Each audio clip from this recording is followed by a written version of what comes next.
Cullen live in 1 minute.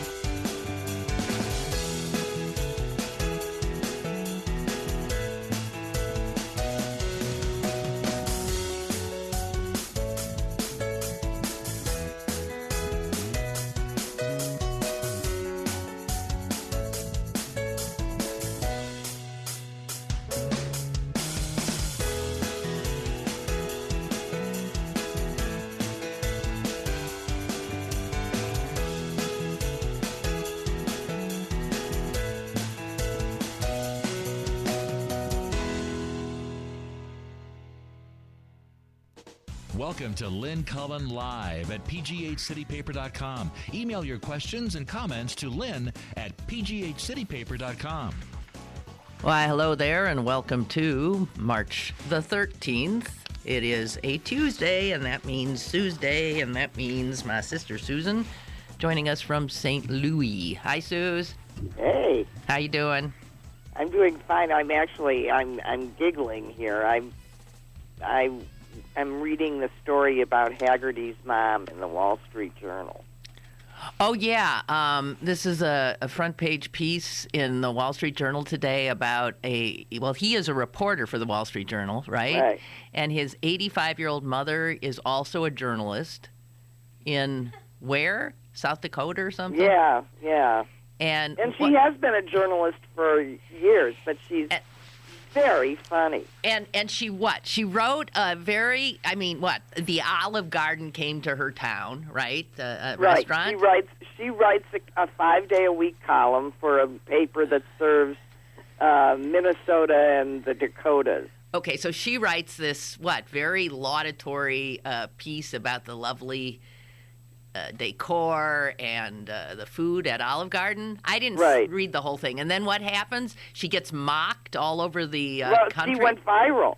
Because people thought, how can you write this nice stuff about Olive Garden? Are you being sarcastic? Because she would even bother to review Olive Garden and the decor. And, they thought it was funny.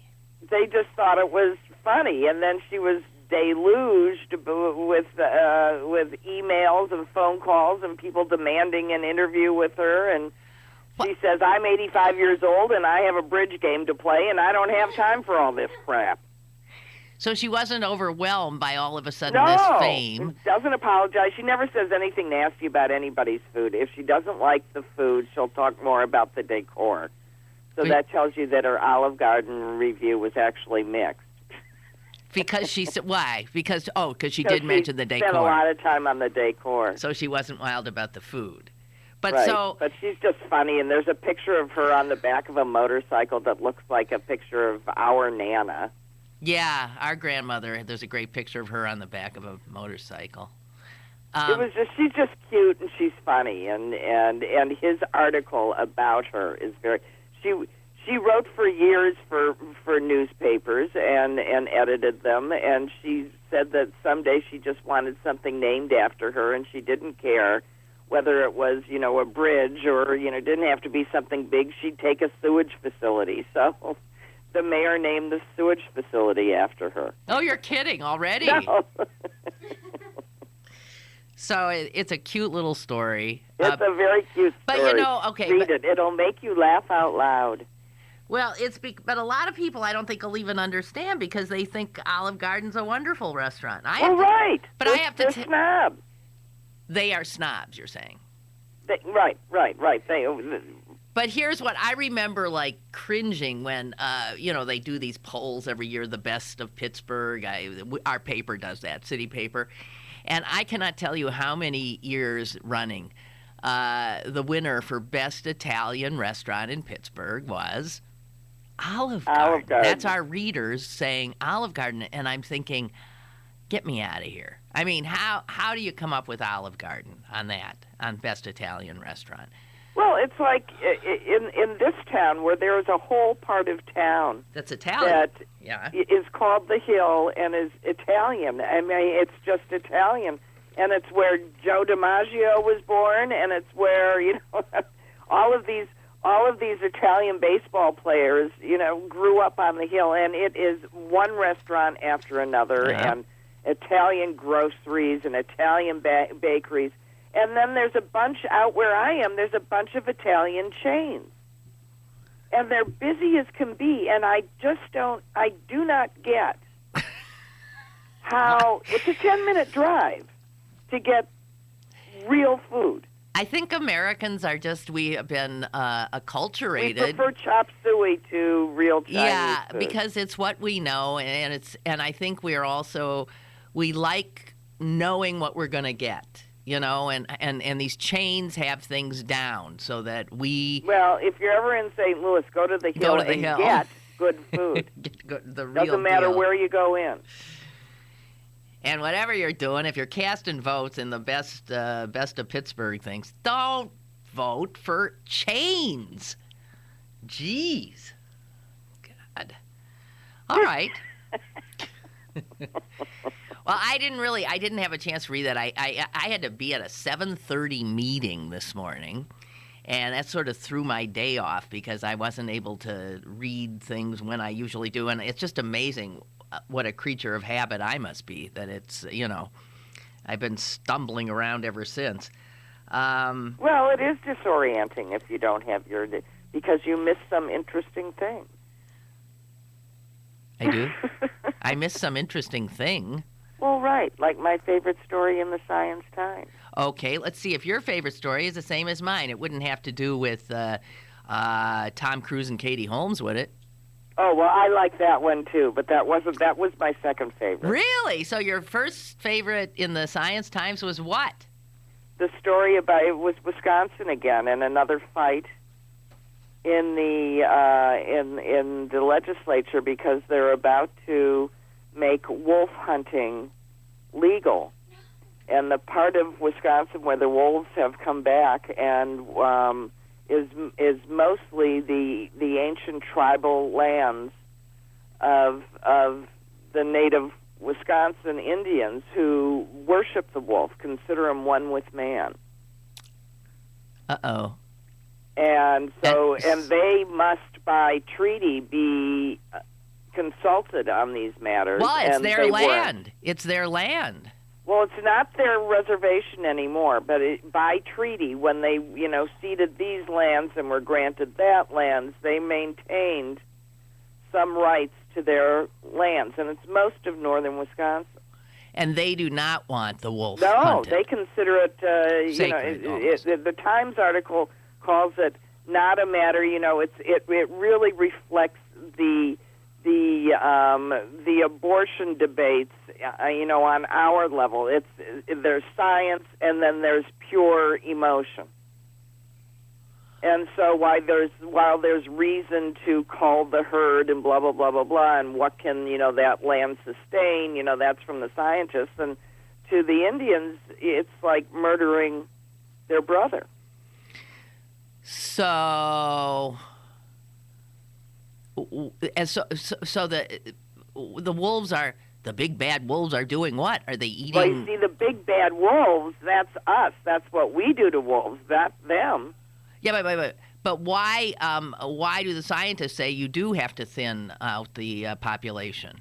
Well, because they need a certain amount. They will beyond a certain number. They will cause problems to herds, to farmers. They'll need more habitat than they've got. All right, I'm with the Indians. I'm with the Indians too. It's just interesting that these are. And when you read, and I recommend also that you read this article. When you read the way the Indians talk about it, you just that makes me think. I know the way the Indians talk about and we looked on them in so many ways as primitive cultures when they were. I keep this thing with me, Susan. Wait, let me find it. Dog-eared, and I'll find it. Oh, this is one thing I can always find. This is Chief Seattle. He was the according to Joseph Campbell, you know who Joseph Campbell was? What I have here is a transcript of an interview. He wrote a book called no, he didn't. Joseph Campbell. You are discombobulated. All right, I'm getting really close here. Listen, I got it. Joseph Campbell did an interview with Bill Moyers, and in it, Campbell said the following, and then quotes Chief Seattle. And what you just said made me think about this, so this is always worth repeating. Campbell said Chief Seattle was one of the last spokesmen of the Paleolithic moral order. In about 1852, the United States government inquired about buying the tribal lands of the chief for the people of the United States. And Chief Seattle wrote a letter back to the president in reply. And this is part of the letter. This is so moving to me. Okay, 1852. This is the Paleolithic moral order, essentially. The president in Washington sends word that he wishes to buy our land. But how can you buy or sell the sky, the land? The idea is strange to us. See, right there, they don't even understand what the hell he's talking about. If we do not own the freshness of the air and the sparkle of the water, how can you buy them? Every part of this earth is sacred to my people. Every shining pine needle, every sandy shore, every mist in the dark wood, every meadow, every humming insect, all are holy in the memory and experience of my people. And this goes on like this in the most poetic way. We know the sap which courses through the trees as we know the blood that courses through our veins. We are part of the earth, and it is part of us. The perfume flowers are our sisters, the bear, the deer, the great eagle. These are our brothers. The rocky crests, the juices in the meadow, the body heat of the pony, and man all belong to the same family. And then you clearly knows that he knows that his land is gone. And he says, if we sell you our land, you must remember that it is sacred. Each ghostly reflection in the clear waters of the lakes tells of events and memories in the life of my people. The water's murmur is the voice of my father's father. I'm jumping over some stuff here. Will you teach your children what we have taught our children, that the earth is our mother, that what befalls the earth befalls all the sons of the earth? This we know, the earth does not belong to man. Man belongs to the earth. All things are connected like the blood that unites us. Man did not weave the web of life. He is merely a strand in it. Whatever he does to the web, he does to himself. One thing we know, our God is also your God. The earth is precious to him, and to harm the earth is to heap contempt on the Creator. This guy, if I can get to it, this guy ends the article almost in the same way. Well, this is so, to me, you asked me, and this guy is the so-called primitive, writing to the so-called civilized president of the United States. Just one little thing. Your destiny, he writes to the president, is a mystery to us. What will happen when the buffalo are all slaughtered? The wild horses tamed? What will happen when the secret corners of the forest are heavy with the scent of many men, and the view of the ripe hills is blotted by talking wires? Where will the thicket be? Gone. Where will the eagle be? Gone. And what is it to say goodbye to the swift pony and the hunt, the end of living and the beginning of survival? We love this earth as a newborn loves its mother's heartbeat. So if we sell you our land, love it as we have loved it. Care for it as we have cared for it. Well, I'll just say this. We did not keep that bargain. Yeah. And this guy says, we see the wolf as a predictor of our future. There you go. And what happens to wolf happens to Anishinaabe. Whether other people see it or not, the same will happen to them. There you go. And you know what? They're right. Yeah. They are right. We, in our arrogance and our hubris, are wrong. And I don't, by the way, I don't mean to romanticize Native Americans, because we have a tendency to do that too now. And in many of these nations and tribes were extraordinarily violent. Not all, but some were. I mean, the more if you get away from the demonization of the Indian that was part and parcel of the expansion of this country, and you get away from then the overreaction to that, the reaction to that, which is the romanticization of Native Americans, and you start seeking out the true stories of these various nations and tribes. It's some pretty astonishing stuff. But this moral order that Chief Seattle evidences is pretty darn hard not to be. I don't know. To me, it's chastening, and it's hard not to be drawn to it, I would say. So, I'm on the Indian side on that one. Okay, so that was your favorite story in the New York Times Science section today. But I did like the dating Mine, logarithm. of course, being shallow, possibly shallow on occasion.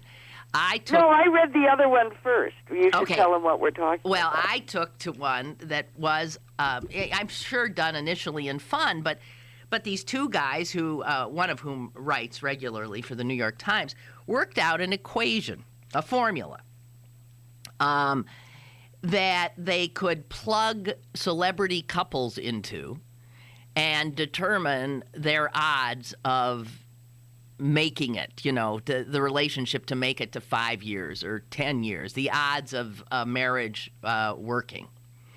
And what happened is they retooled their formula a little bit. 6 years ago when they came up with it, they did correctly predict the end of Demi Moore and Ashton Kutcher, of Pam Anderson and Kid Rock and Britney Spears and Kevin Federline. But, I have to tell you, I could have done that. Yeah, right. I don't need no stinking formula. I could have told you that right there. I can even right now, if you give me some couples, I'll tell you who's got right, it. And the ones that they predicted would stay together are also predictable. Yeah, pretty predictable. But they rejiggered it, and here's why. I found this interesting because they found that there was a better way to gauge the toxic effects of celebrity on these couples. Since rarely are the two partners in a relationship sort of the same in terms of their celebrity. One happens to be more like Tom Cruise is more celebrated than Katie Holmes, and I think one that's about almost even would be Angelina Jolie and Brad Pitt. Don't you think? In terms of, her celebrity is bigger, but it'd be pretty hard to, I don't know. Okay, so that they're about the same. Anyway, the old equation measured fame by counting. Here's how they did it in the past. They counted the number of Google hits that any one of them got. And obviously they were in the millions. But the new equation uses a ratio of two other measures, namely the number, not Google hits, but the number of mentions in the New York Times divided by the number of mentions in the National Enquirer. And the more the resulting ratio leads to the New York Times, the better side, the more stable better sign it is for your marital bliss. Right. The more you're mentioned in the New York Times as opposed to the National Enquirer, the better shot you have of making it. And what it says is that it's not just fame that is it's the nature of the fame and the flavor of the fame, and that tabloid fame dooms you. I mean, that's when you're tabloid, but all of this seems like, oh yeah, I know. And so if you look at somebody like Chelsea Clinton, I mean, obviously she's got better chances than any Kardashian sister, right? Didn't you like it when he said that right at the end? It's the end. He took the ratio out 20 places, and it was still zero chance that Lamar and Khloe were going to be married? Right. I've calculated the chances of Khloe Kardashian and Lamar Odom celebrating their golden anniversary. Even when I extend it to 15 decimal places, the probability is still 0. Okay, they also found that, and this is no-brainers, too. Younger couples are more at risk. Quicker to wed couples are quicker to split. Women, if the female wears skimpy or sexually provocative clothing, that's a real sign that it ain't working, it ain't going to work, because they say that skimpy and sexually provocative clothing on a woman is a sign of narcissism. And narcissism is a big predictor for sexual infidelity. Something tells me they're complicating what we all sort of just know. Right. Don't you think? Right. I mean, I'm just saying I wouldn't lay money on any of Britney Spears' marriages. No, that's probably true. But that's saying she can't mature. I mean, because maybe she already seems to have gotten her act together a little bit. So anyway, the couples that they see having a better than even chance of lasting at least 15 years are Prince William and Kate Middleton. But, I mean, they see them as having a very good shot. Callista Flockhart and Harrison Ford. There's a big age difference there, I think. Right. Chelsea Clinton and Mark. Well, she has a 50% chance of disappearing before they get divorced. That's true. Yeah. Yeah, she looks scary.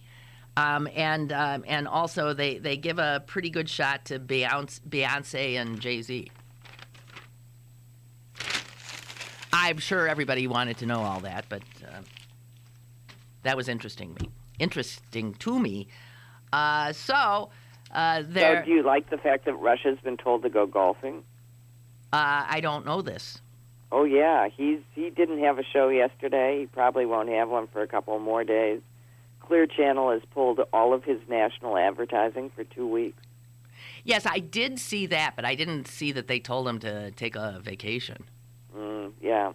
Okay, I have here on that regard 98 major advertisers, including Ford Motors and Geico, will no longer air spots not only on Rush Limbaugh, but on any of this premier syndicates, these god-awful shows, but no longer on any of what they term offensive programs, and that includes Mark Levin, Tom Leykis, Michael Savage, Glenn Beck, and Sean Hannity. Well, there goes about 50% of the radio. And in fact, 98 large corporations have requested that their ads appear only on programs free of content that are deemed to be offensive or controversial. So, bango. I mean, their whole business model is doing offensive and controversial talk. So they're saying we don't want to advertise there anymore. I mean, we're talking about Allstate and Ford and GM and Toyota and Prudential and State Farm and McDonald's and Subway. These are millions and millions of dollars in revenue. Well, apparently we should have stood up and said enough already, but it was like it's like a particularly grievous stalking, and they can't do anything until you hurt somebody badly. This won't kill him. I mean, I will be so shocked if this takes him down. But here's another piece of good news. And I'm getting this. I think this is from maybe the Talker magazine. They say that these right-wing talk shows that have so polluted, that this is my saying this, but so polluted the public air, that they are playing to a literally dying audience. Because Rush Limbaugh, without a doubt, when you look at his ratings and you break them down demographically, his audience is getting older and older. So these angry white men who listen to Rush are getting older and older. The number of women who listen is negligible. Young people who listen, not big at all. Young people don't go for this obsessive approach to political conversation. They just don't. And the prized demographic that advertisers want, frankly, are young women, women from 24 to 55. And the fact of the matter is Limbaugh is demographically starting to look less than appealing to a lot of advertisers. And then you add, the fact that clearly so many Americans find him offensive. And so advertisers are just going to abandon the show because they don't want to be associated with rhetoric that other people hate. Right. Well, it took them on. They were pretty happy to do it 2 weeks ago. Took them way too long. Way too long. I mean, I'm thank you for finally doing it, but way too long. Yeah. So I did not know and that he was... and it was really a case of cutting off their nose to spite their face, because look at the government it got them. Look at what? Look at the government that it got them. I mean, they couldn't have possibly wanted this craziness, for their business community. Why aren't I following what you're saying? What I'm talking about is they created a political atmosphere. Wait. You're talking about, when you say they, who are you talking about? I'm talking about the advertisers. Okay, the advertisers created go ahead. They supported, they actively promoted a group of people that have really subverted our political process. They aided and abetted. Yeah, they absolutely did. Right, without a doubt. Yeah. And now all of a sudden they've noticed that the content is offensive. It's offensive. Especially with the people that spend the money. Well, I don't know. It'll be interesting. I mean, I wouldn't have thought for a minute that you would have gotten a number as high as 98 advertisers, and to see that it's every major advertiser in the book. And them, that they actually have gone beyond Limbaugh and said, we don't want to be on any of these friggin' shows. They're all despicable. That's good. It is good. That's good. I did not know he was not not on. Well, he went golfing yesterday. Oh, yeah, sure. It Wait. suggested that he might need to go golfing a few more days.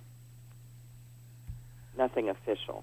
Well, my understanding that as a WABC, his flagship station, which, by the way, is not,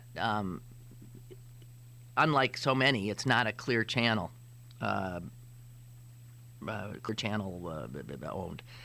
WABC apparently had literally no advertising on his show. I guess on Monday, it all it had was public service announcements. Now, for a show of that reach and magnitude, that's astonishing. I mean, when I have nothing but public service announcements, it's not such a shock. Do we have any ads today? We have public service announcements. Do we have Charles giving? Okay, so come to think of it, how about if we take a break for some public service announcements right now? Wasn't that a great lead-in? Yes, I could feel it heading that way, and I thought, well, just go with it. So here you are, a quick, a few, what we call PSAs. Enjoy. More is on the way with Lynn Cullen Live. Saving energy saves you money. Whether you switch to Energy Star light bulbs, install Energy Star windows, or add extra insulation. Learn more at EnergySavers.gov. Brought to you by the U.S. Department of Energy and the Ad Council. Go to bergbargains.com for great deals on tickets to the ballet, opera, City Theater, Science Center, Symphony, History Museum, and the Carnegie. bergbargains.com, Pittsburgh's only online deal site where the deals don't expire. bergbargains.com. Pittsburgh City Paper's annual summer camp preview is available now. Pick up one today for A Streetcar Named Desire, The Blues Brothers Review, and Mo. Pittsburgh City Paper, available at over 1,700 locations throughout Western Pennsylvania and on the web at pghcitypaper.com. You're listening to Lynn Cullen Live at pghcitypaper.com. Once again, here's Lynn Cullen. Okay. Welcome back. Suze, you've got some nasty, cases involving alleged pedophile priests happening in Missouri at the moment. Of course, I suppose we do too. Actually, we do. I mean, probably almost any state at any given time. The reason I say that is because there's a New York Times article today that says that it looks like, and what they're seeing, and they're seeing it in these two cases in Missouri, that the attorneys for the church are all of a sudden playing some serious hardball. What they have done in these two Missouri cases is they have gone to court, and they want the court to compel the major advocacy group for people who have been abused by priests. It's called SNAP, Survivors Network of Those Abused by Priests. I know I've dealt with them. Anybody in media has certainly dealt with SNAP. They have, I guess they have chapters all over the country now, and they mostly exist as a support group who help people get to a lawyer, or they just help them when they're ready to come forward, or they help them with psychological stuff. And what's happened is these attorneys for the Catholic Church are now demanding that the courts make SNAP, this organization, turn over 2 decades worth of all of their emails, which seems to me to be such an outrageous request on its They said emails to with victims, with lawyers, with doctors, with police, with journalists, all of that. Now understand that this group, SNAP, is not a plaintiff in these suits in Missouri. It's not a defendant. And yet they have been subpoenaed 5 times in a case in Kansas City and a case in St. Louis. And what people are saying now is this is indicative of a change in strategy by the bishops, which essentially is to break this organization, to mire it in so much paperwork and stuff. Understand that SNAP, it exists only on donations. It's the victims, advocacy group. Support league and advocate league. Its total revenue in 2010 was $352,000. And the group says, SNAP says, it's already spent about $50,000 trying to deal with all these subpoenas, and now is out there seeking pro bono help from lawyers because they can't do it. Now, this god-awful human being, this William Donahue, the president of the Catholic League for Religious and Civil Rights, he is the most despicable human being. I've been in his sites twice. He knows no other way to go at anybody than with teeth fully bared, claws out, and over-the-top accusations and verbiage. And he's quoted in the New York Times as saying that this survivors network, this group, is a menace to the Catholic Church. And that's what the bishops are going after. They're trying to find a way to silence Snap. Now, right, because it's not the fact that anyone's been doing this stuff. It's the fact that people have been encouraging people to confront the church about it that's the problem. I can't believe the church could be this stupid. Well, we've had a couple of bishops here that, to put it as politely as I know how, are on the extreme right. No, I know you've had some doozies in St. Louis in particular. I know that. But that the bishops would think that it's smart in terms of public relations or anything to go after a little, I mean... to be seen as anything except contrite. And, yeah, but to go after a group that is simply advocating for victims of sexual assault. That's what I mean. That hardly seems contrite. No. Here's this despicable... It really seems, what actually this group has been screaming. You still don't get it. Not at all. Apparently not at all. They have fundamentally mischaracterized what their problem is. Right.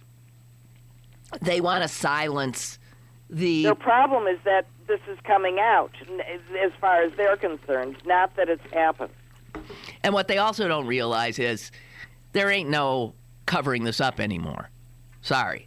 I mean, you can target Snap, but this will backfire. But they also seem to not get what the fuss is all about. No, That's listen. No, part. Listen to this Donahue again. The bishops have come together collectively. I can't give you the names, but there's a growing consensus on the part of the bishops that they'd better toughen up and go out and buy some good lawyers to get tough. We don't need altar boys. The church has been too quick to write a check, and I think they've realized it would be a lot less expensive in the long run if we fought them one by one. I mean... Fought them, those terrible people who had the bad taste to be abused. I mean, really? Unbelievable.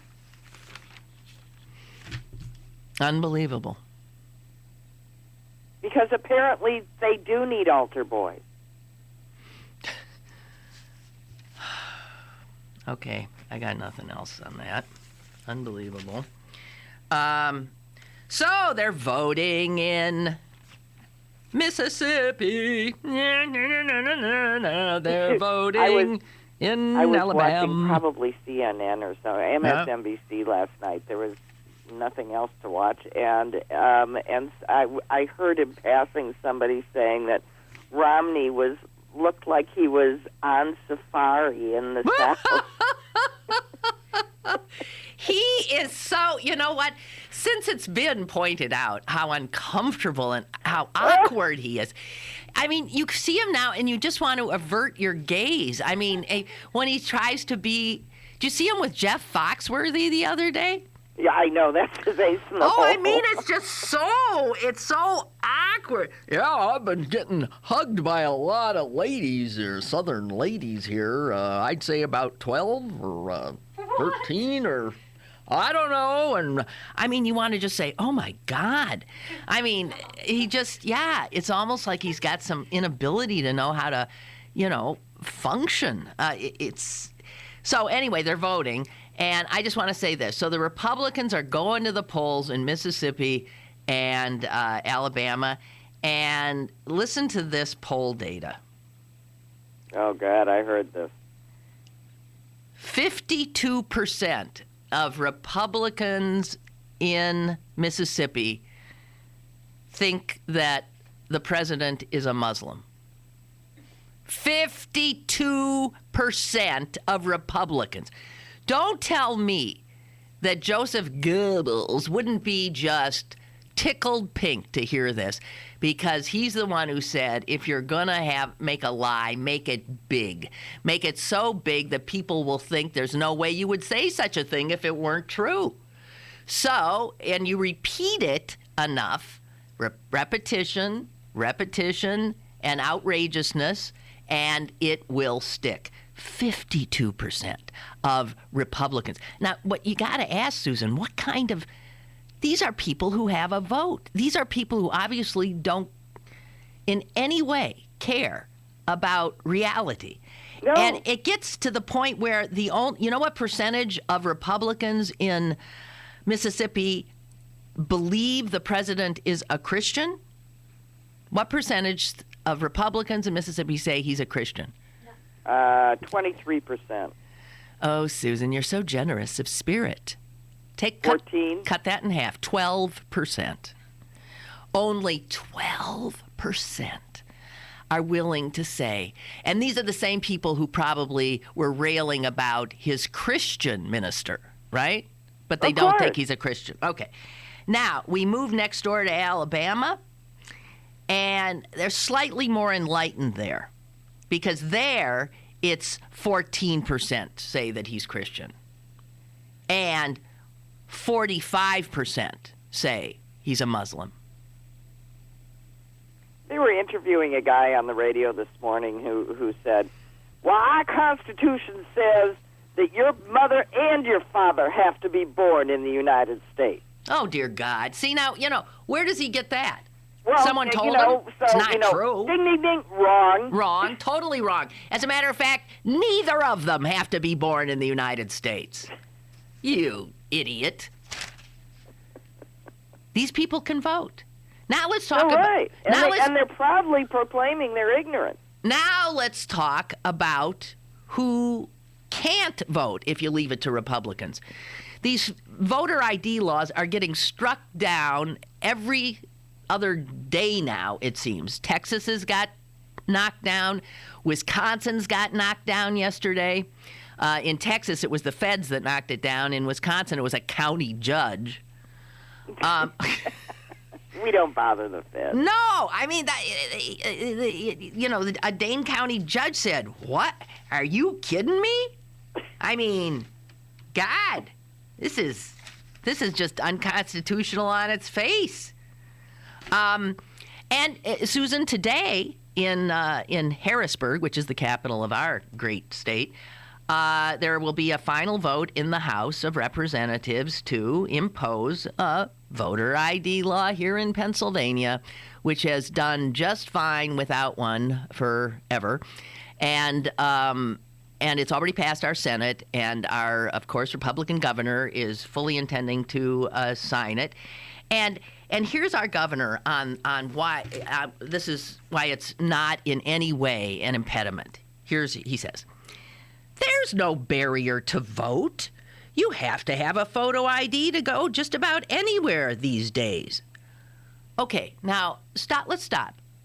Where do you need a photo? What's he talking about? Unless you're flying out of Pennsylvania, you don't need one. He knows he has to show. That's the only place I have to show one. I have to show a voter ID if I get on an airplane. Otherwise, I can go through my life pretty much without it. Oh, maybe cashing a check or something like that. I don't know. But it shows, again, this total out-of-touchness that these people like Corbett have with millions of Americans who don't live like they live, who don't have a bank account, who don't have a car, who don't have photo identification. If voter fraud is so rife, then all those people sitting in your legislature and your government were elected fraudulently? Is that what they're arguing? I believe they must think so. And in fact, when the governor was asked, well, can you give us some specifics of, because he made some, grandiose statement. Let me see if I can find that one. I mean, maybe they should just give over to their opponents in the election. Yeah, here's what he said. Here's our governor. When some of the precincts in some areas have voted at 112% participation, you have to scratch your head and say, how does that happen?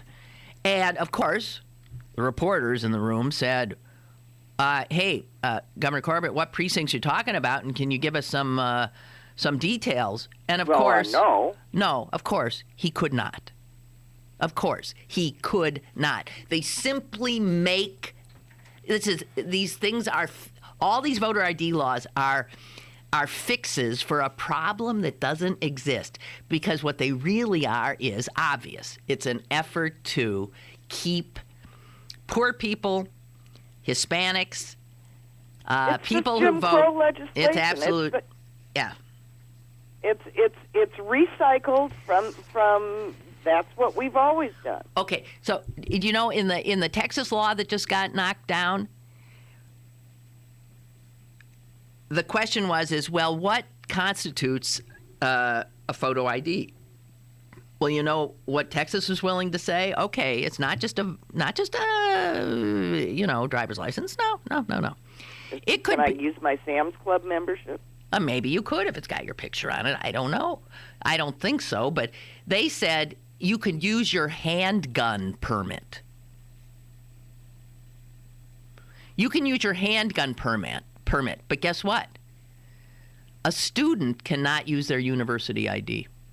Of course not, because their students might be educated. Way. Right. Students might actually be educated, and they tend to be young, and they tend to vote maybe for a Democrat.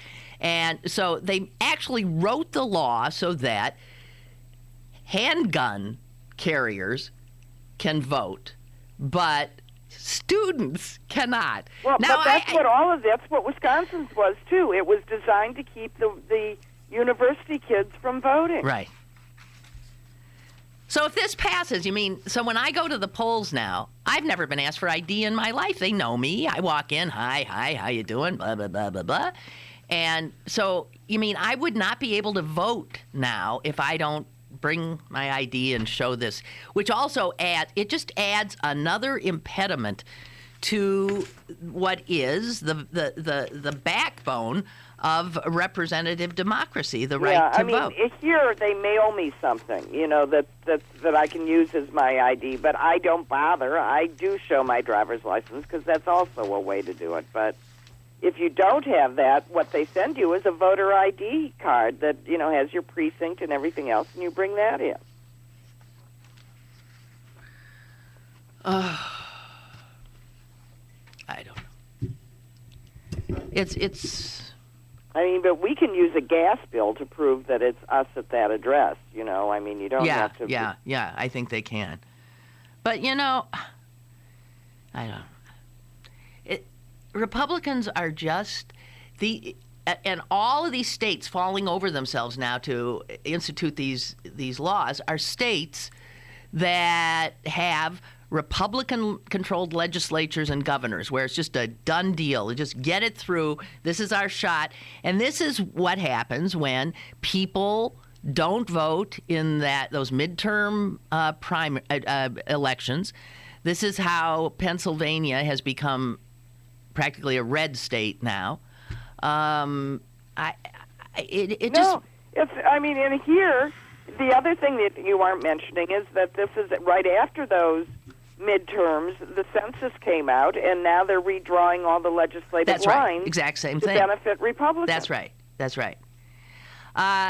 The Attorney General Holder said that the Texas law, he said, goes against the arc of history.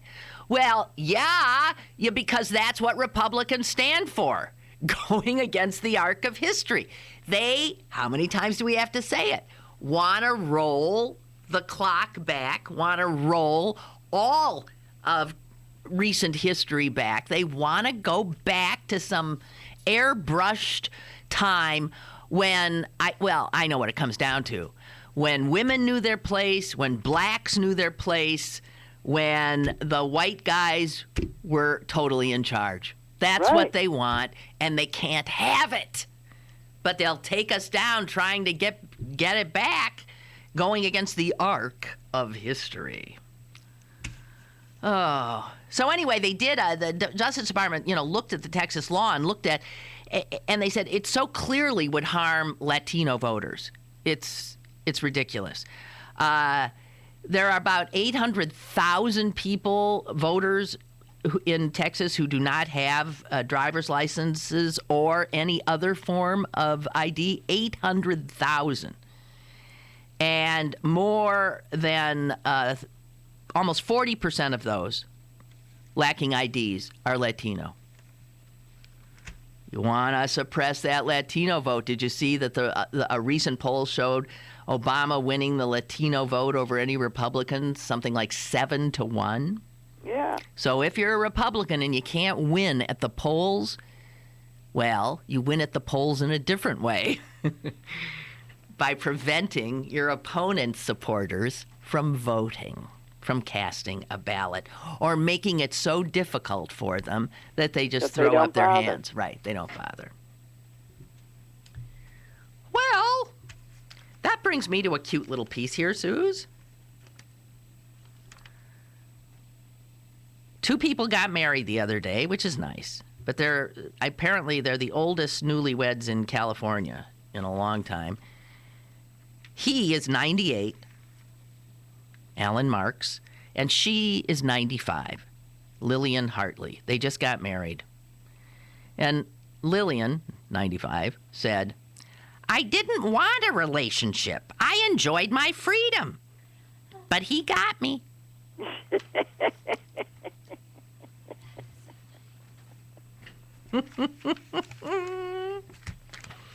Cute. Speaking of which, yeah, I managed to make contact with our globe-trotting mother. Yeah, well, she called me the other day after apparently you'd finally reached her, and she said, "Are you mad at me too?" And I said, "Who's mad at you?" She said, "Susan and your brother. They're all mad at me." I said, "Mom, I'm not mad at you. Because unlike you and Bill, I wasn't trying to reach her and getting distraught when I couldn't find her."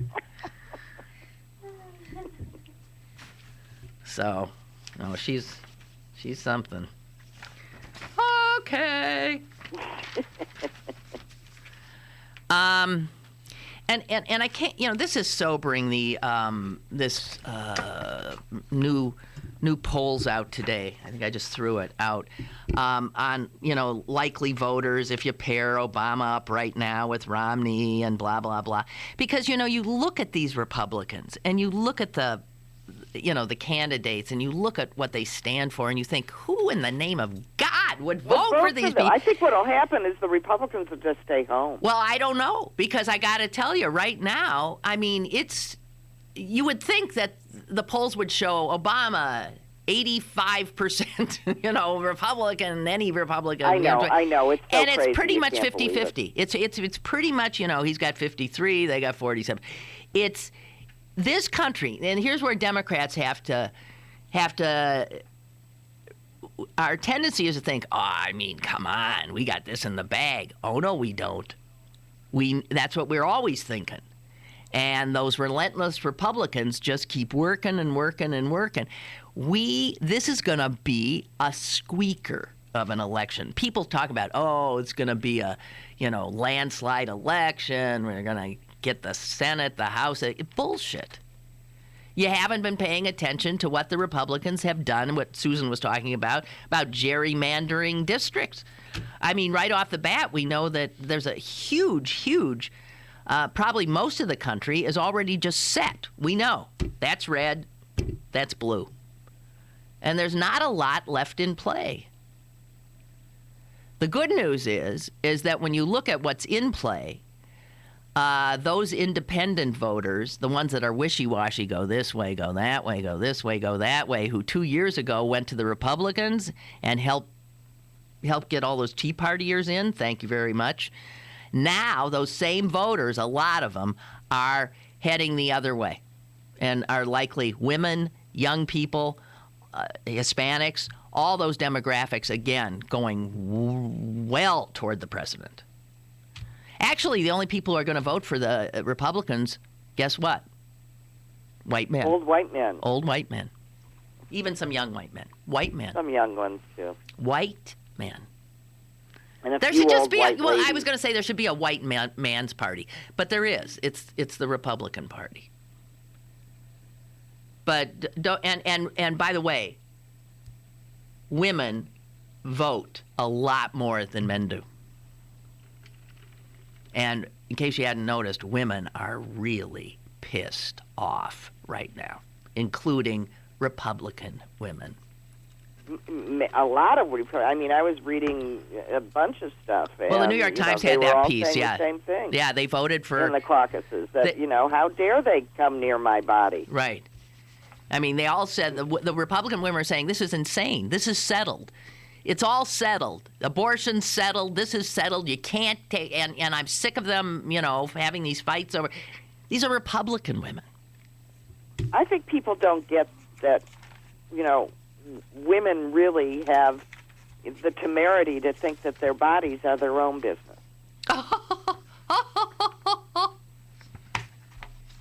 And that is a pretty universal feeling that we all have. Yeah. But the fact is, Susan, is that we now have presidential candidates talking about whether or not we should have access to birth control. Oh, I'm aware. You know what? It wasn't that long ago. I have news for you. I mean, it's startling, but this shows how old I am, I guess. But 50 years ago, I was very much alive, and in fact, I was in high school, middle school, on the edge. And at that time, you could not get birth control. No. It was new when I was in college. Yeah. You could not get birth control. It was against the law. Women couldn't have their own checking accounts. Women couldn't, I mean, if you tried to buy a house or own property or anything, forget it. I mean, you had to, if you had to jump through a million, you had the right to vote. That was about it.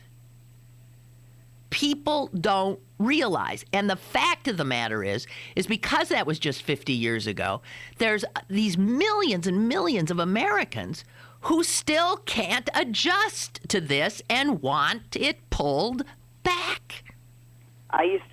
When I first went to law school, I used to get so mad just, in drafting a lease, that the proper way to do it would be to say, Mr. John Smith and Susan, his wife. Yes. You're only a piece of property. That's right. And one day, just for fun, I wrote, Susan Smith and her husband. John, her husband, purchased this property. No. No, you can't. I mean, they can't do that. Nah. So then I would just insisted on making them all just both of their names, and I wouldn't do anything. It just really, but then you're screwing with her potential dower rights. That's how the law was written. That's right. And even though we've rewritten laws now, the fact is that there are many people whose value system and whose religious values do not go along with that. They still see that what started to cause the end of everything they cared about was birth control. It allowed, you hear Rick Santorum talks very openly about it.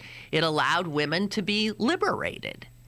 And that liberation had impacts on the economy, on home life, and granted, the transition has been very difficult, and as a culture, we haven't come to terms with it, which is why we're about the only industrialized nation that doesn't have paid maternity leave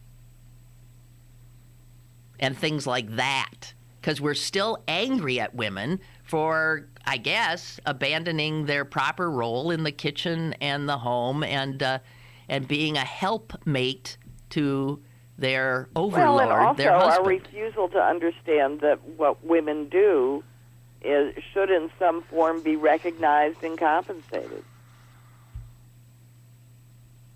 You know, if you're leaving your job for that reason to do another job. You know, it's in society's best interest that happen. If you gave economic value to what women do, our gross domestic product would just go through the roof. All of that, if you had to hire somebody to do what a stay-at-home mother does, if you had to hire people to do what she does, chauffeur and cooks and cleaners and landscapers and, errand runners and child raisers and God knows what else, I don't know. It would, if you look at the value of that, these stay-at-home moms are worth six figures. Well, and the amount of work we give away. Yeah, well, that's true. And the volunteer all the work. organizations that we volunteer I know. to. And for some reason, and who knows why this is, really, that work has never been counted. So women literally don't count in that regard. Their labor, which has held this country and society together, their most important labor, goes not just discounted, it doesn't exist in our economic mapping of productivity. And that's a nice way to keep women marginalized, to disregard their labor, and to decide that the labor they do should, of course, be unpaid. Ugh.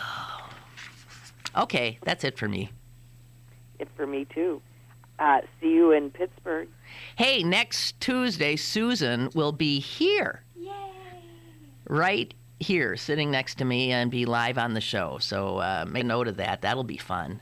Right. All right, Sue. See you in a week. See you soon. Okay. Bye. Thanks. And to the rest of you, bye. Thanks. And Chris Potter tomorrow.